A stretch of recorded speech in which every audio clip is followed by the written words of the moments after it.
المفروض قاعد منام وحدك كده ليه؟ بتفكر لشر مين النهارده؟ ايه قصدك ايه؟ انا غلبان. انت غلبان، ده انت موس. اسمع على، ايوه يا حبيبي. انا قاعد عمال نتكتك من الصبح ودم عمال يغلي، ما نمتش طول الليل وطالع من الفجريه زي ما انت شايف. الواد دبور ده عامل لي، بص الدبور بتاعه ده ياكل في دماغه.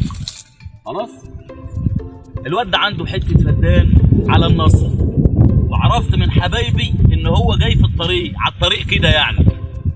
خلاص هنبيعه منه الايراد ب1,000,000 جنيه.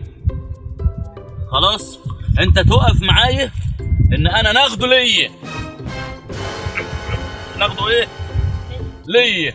خلاص وانت تبقى تاخد سمسره من الناس. لما اقول لك على حاجه حلوه كمان. اه انا